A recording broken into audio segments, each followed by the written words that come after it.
Hello students, today we will be discussing the magnetic field produced by some more systems. Yesterday we discussed the magnetic field produced by an arc, conductor of the shape of an arc carrying current. Okay, today we will discuss the magnetic field produced by a circular current carrying conductor. Now suppose this is a circular current carrying conductor of radius r which is carrying current I through it. Okay, you can see here this is the circular conductor. This is placed in xy plane. Okay, मतलब suppose ये xy plane होगा तो यहाँ पे जो कड़ा हम लोग पहनते हैं वो इमेजिन करो यहाँ पे कड़ा रखा हुआ है. अब इसका रेडियस r है और इससे जो करंट फ्लो हो रहा है दैट इज करंट I. अभी हम लोगों को फाइंड आउट क्या करना है कि भाई इसका जो एक्सिस है, मतलब जो कड़ा मैंने बोला वो यहाँ रखा हुआ है, ये सेंटर है उसका, ये जो एक्सिस है इस एक्सिस पे किसी भी पॉइंट P पे कितना मैग्नेटिक फील्ड है ये हम लोग डिटरमाइन करना चाहते हैं. क्लियर? ये करंट I है, ये आपका रेडियस है. हम लोग क्या करते हैं, सबसे पहले we will just imagine a small element, small length element of this circular conductor DL. फिर क्या करेंगे, यहाँ पे एक्सिस पे हम लोगों को फाइंड आउट करना है. अभी हम लोग क्या करते हैं, यहाँ से एक वेक्टर ड्रॉ करते हैं इस पॉइंट पर, पॉइंट P तक. क्लियर? यहाँ से जो वेक्टर है this is this vector R vector. Clear? और इस जो पॉइंट का डिस्टेंस है from the center that is Z, this one, you can see this. Clear? अभी क्या करेंगे हम लोग, we will see what is the magnetic field dB because of this small current element according to the Biot-Savart law. Yesterday we had discussed Biot-Savart law, and the magnetic field produced will be equal to what? Mu 0 upon 4 pi I dl cross of r vector upon r cube.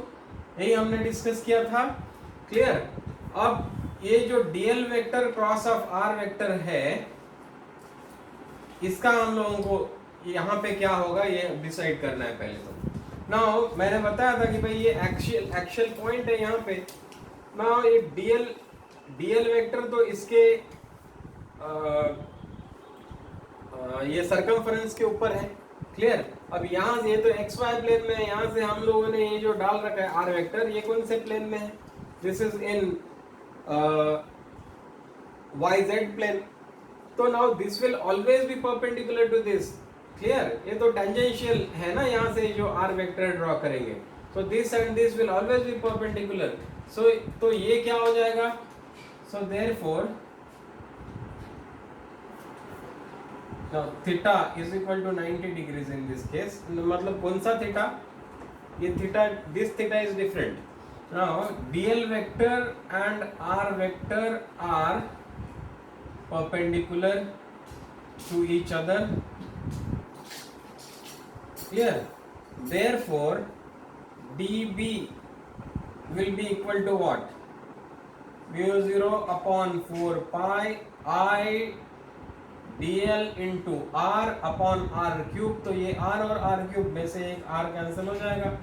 So this is the strength of the magnetic field at this point. Clear? और जैसा कि आप लोग जानते हो, the direction of the magnetic field is perpendicular to the plane containing this dl vector and r vector. Clear? तो इसका मतलब ये इस डायरेक्शन में होगा. This is perpendicular to both dl vector as well as r vector. Okay. Now ये angle अगर theta है, this angle, this one, तो ये एंगल भी थीटा होगा. क्लियर?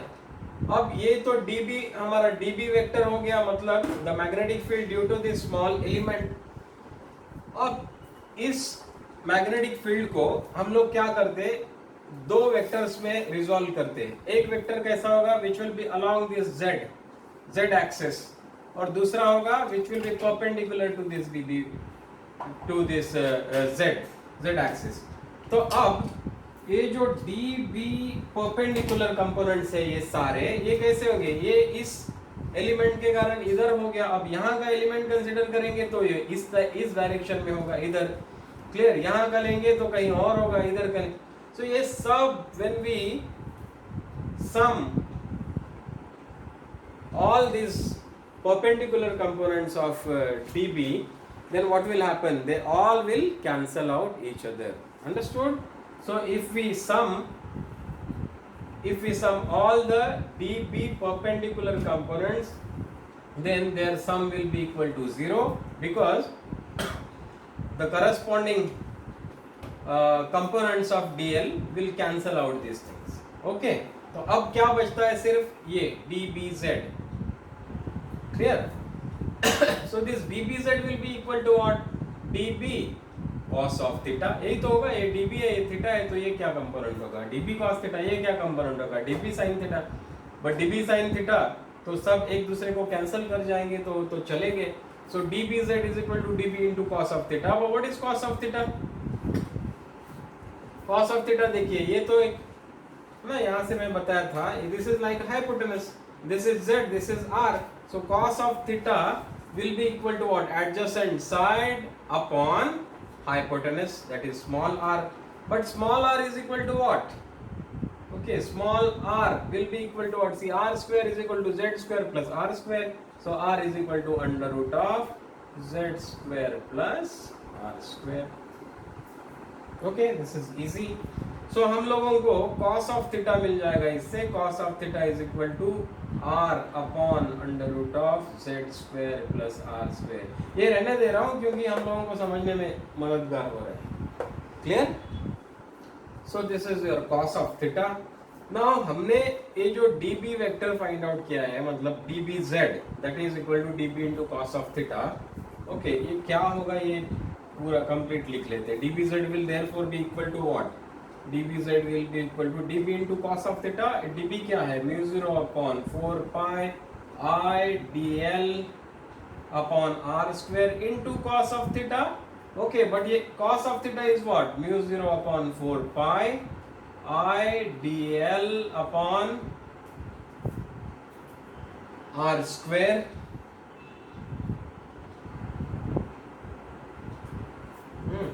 So ये r की जगह पे भी हम लोग under root of R square plus Z square का स्क्वायर, मतलब क्या हो जाएगा? R square plus Z square या फिर Z square plus R square. और इधर क्या होगा हमारे पास? R upon cos of theta is equal to r upon under root of z square plus r square. Clear? ये तो हो गया हमारा dbz. लेकिन total magnetic field db is equal to what? Magnetic field, total magnetic field B can be obtained by integrating this over the entire loop. So therefore B, which is equal to integral of dBz, will be equal to integral of mu 0 by 4 pi I dl r upon, यहाँ पे क्या हो जाएगा?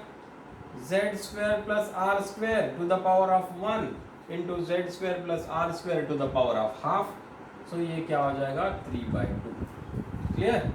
So now this is equal to, सब तो common है, constant है, mu 0 by 4 pi. Current जो फ्लो रहा है वो भी कांस्टेंट है, रेडियस कांस्टेंट है, z कांस्टेंट है, r कांस्टेंट है. क्लियर? सो बचता क्या है? Integral of dl. क्लियर? अब ये तो क्या हो गया? This is the magnetic field because of the entire this ring. So now this dl will be equal to what? Integral of dl will be equal to what? 2 pi r. So therefore this is equal to mu 0 by 4 pi into I r upon z square plus r square to the power of 3/2. ये सारे length elements को sum up करेंगे, total अगर integrate कर देंगे तो हमको क्या मिलेगा? Total length, that is 2 pi r. Clear? So now what we get is, देखो क्या मिलता है? This is equal to mu 0 by 4 pi. तो ये pi pi कैंसिल कर दे. Okay, 2 2s are 4. So mu 0 I r square, clear, r into r upon, इधर क्या बचेगा? 2 z square plus r square to the power of 3/2. So this is the strength of the magnetic field at an axial point which is at a distance z from the center, okay, by the current flowing through this circular loop. Okay, this is very important formula, हम लोगों को numerical problem solve करने के लिए काम में आ जाएगा. Okay, ये याद ही रखना होगा. ओके, नाउ अब इसकी कुछ स्पेशल केसेस, स्पेसिफिक केसेस देखेंगे. क्या स्पेशल केसेस हो सकती है? z क्या है? The distance of this point p from this origin, मतलब from this centre. So now if this point P lies here at the center, in that case Z will be equal to what? 0. Now if Z is equal to 0, then B is equal to mu 0 I R square upon 2 into, क्या बचेगा भाई यहाँ पे? Z 0 हो गया, R square to the power of 3 by 2, ये cancel हो जाएगा, मतलब R cube, मतलब हम लोगों को क्या मिलेगा? mu 0 I, ये कैंसिल हो जाएगा इसके साथ, upon 2r. Here, so this is the strength of the magnetic field at the center of a current carrying loop, circular loop. ये तो हम लोगों ने वैसे भी कल भी डिराइव किया था इसको, mu 0 I upon 2r. Clear? So this is one thing. Second thing is, अगर ये जो point है, point P, this is at a very large distance from the center as compared to the radius.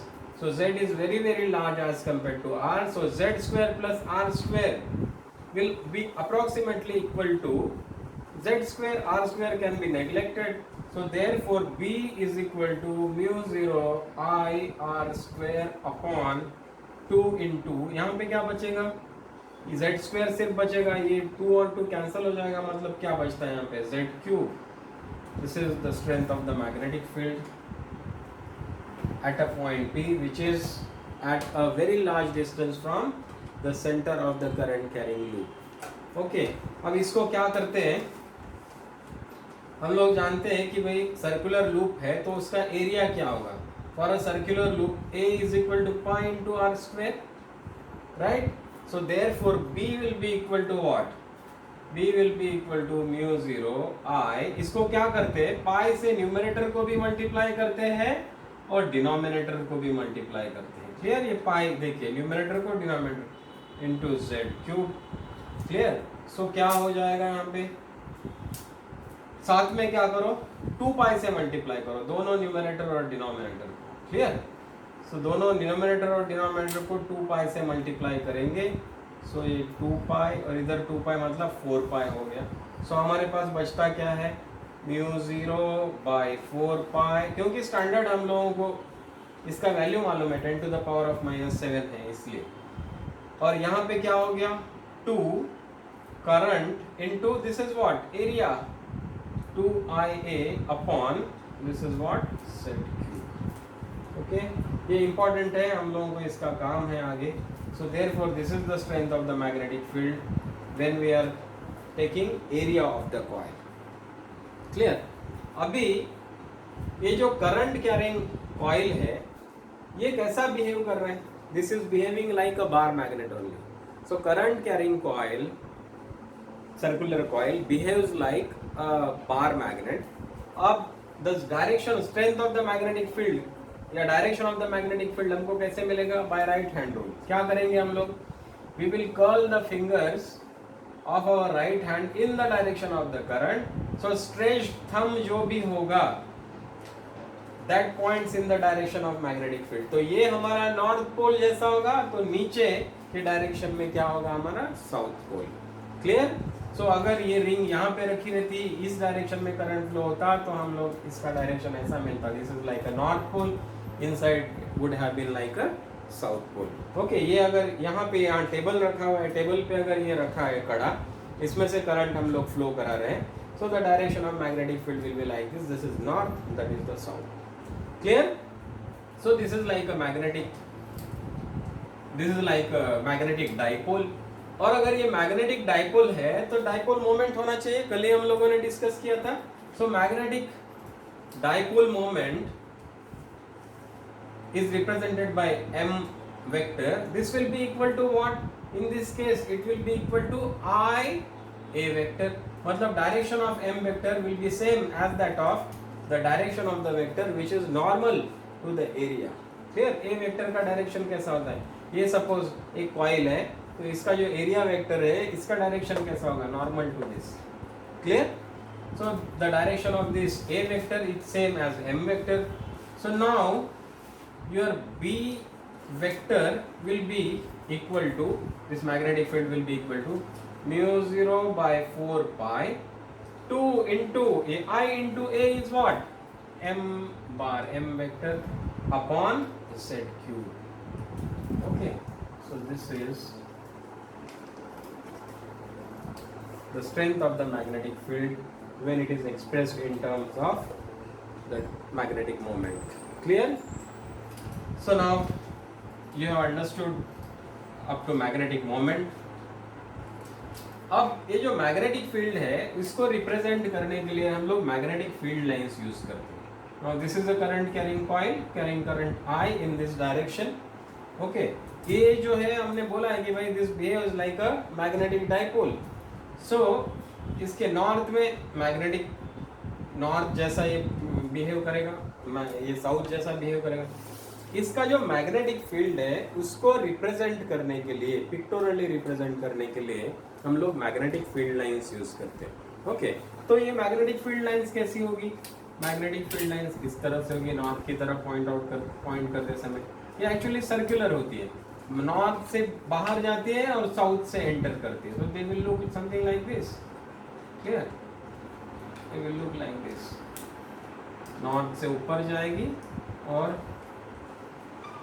South से अंदर वापस जाएंगे. They form continuous loops. So here I will show this continuous loop like this. Okay, of course they don't intersect with each other. So ये कैसा होगा? ये ऐसा. ये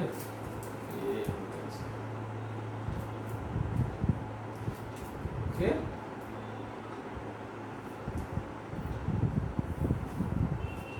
So this is how the magnetic field lines look like. Okay, so I hope you have understood up to this. Magnetic dipole also you have understood. Magnetic moment because of this circular current loop. Now we will discuss one more simple topic, that is the force due to current carrying wires, straight wires.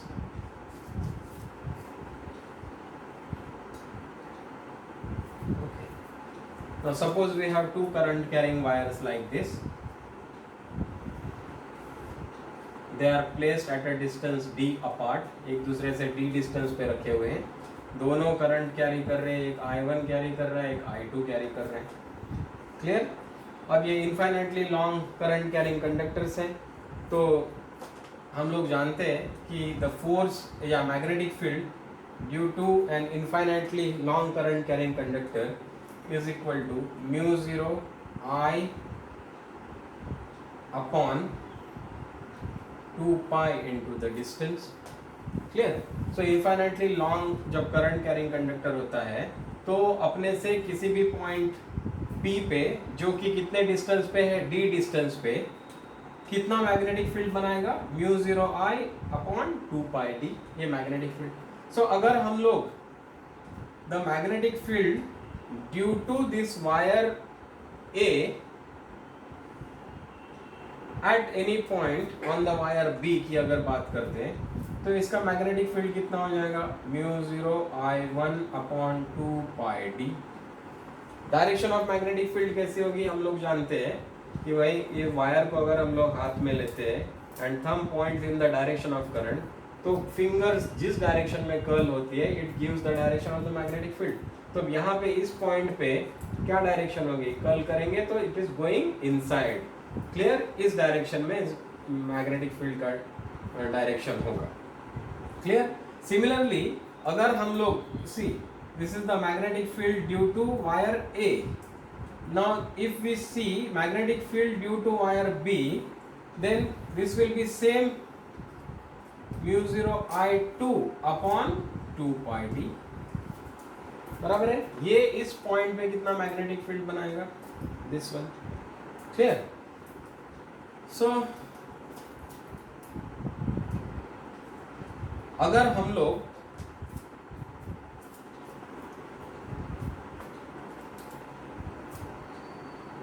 okay, now if we want to find out the force experienced by this wire because of the magnetic field created by wire A, then that force will be equal to what? This force will be equal to, हम लोग जानते हैं that force is equal to what? B I into L. Clear. अब अगर हम लोग यहाँ का छोटा सा एलिमेंट लेते हैं, so what is the force experienced by this force on wire 2 due to the magnetic field of wire 1? So this is F21. This will be equal to what?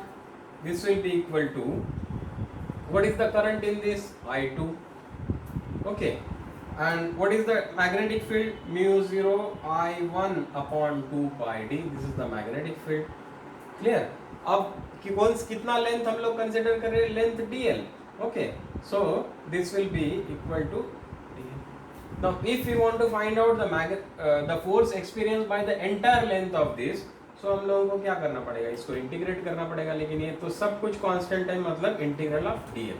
So this is the force experienced by the entire wire B because of the magnetic field produced by the current flowing through wire A. Okay. So अब इस case में B मतलब I L vector cross of B vector ऐसा होता है ना. Now L vector और B vector ये they are perpendicular to each other. जैसा कि मैंने पहले बोला था कि magnetic field is at this point it will be entering into this plane. So इसमें और ये लेंथ में 90 डिग्री एंगल है, इसलिए हम लोग सीधा सीधा BIL ले रहे हैं. Clear. So this is the force experienced by the wire B due to the magnetic field produced by A. Similarly, force on 1 due to the magnetic field of wire 2 will be equal to what? Current in this I1 into magnetic field because of this, that is mu 0 I2 upon 2 pi d. Okay, into integral of dl, integral of the total. Clear. So now force per unit length of wire B will be equal to what? F upon L. या फिर force per unit length will be equal to what? F dash से represent करते हैं. Suppose इसको total length से divide कर देंगे तो लेंथ कैंसिल हो जाएगा. उनको क्या मिलेगा? This will be equal to mu 0 I1 I2 upon 2 pi d. Clear? Same will be the force experienced by wire. This is the force experienced by wire 2. The force experienced per unit length of the wire A will also be same, mu 0 I1 I2 upon 2 pi d. बस इसका direction कैसा होगा? See, इस case में the direction of the current is like this. The direction of the magnetic field is like this. So what is the direction of the force experienced? Force experienced will be in this direction. See.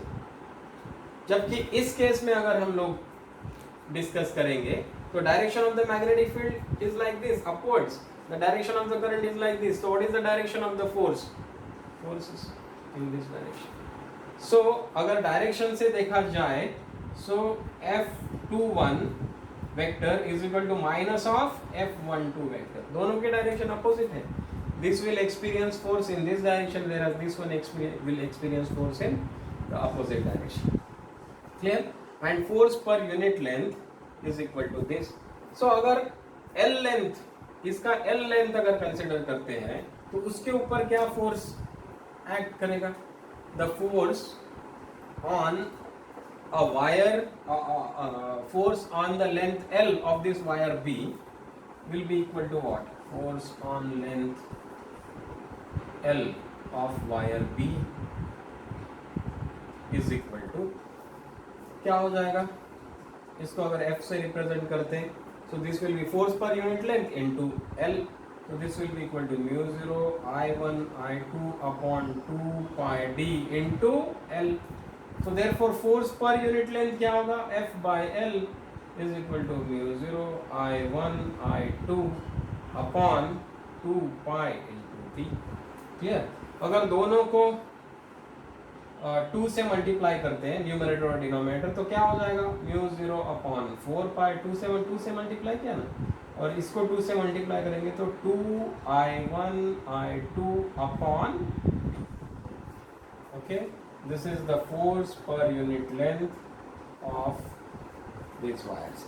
अब एक चीज देखेंगे कि जब currents parallel है एक ही direction में, तो how is the force, force is attractive, ये इसको इधर अट्रैक्ट कर रहा है, ये इसको इधर अट्रैक्ट कर रहे हैं. So when the currents are parallel the force is attractive force, and when the currents are anti parallel, opposite अगर है, तो उस केस में the force will be repulsive force. Okay, therefore parallel currents exert attractive force on each other, whereas anti-parallel currents repel each other. Okay, so this is a very simple topic which tells us about the force exerted by these parallel wires which are carrying currents. Okay, I hope you have understood this. This is very easy but very important topic. Okay, thank you very much for watching this video. Keep viewing these videos and like this channel. Thank you.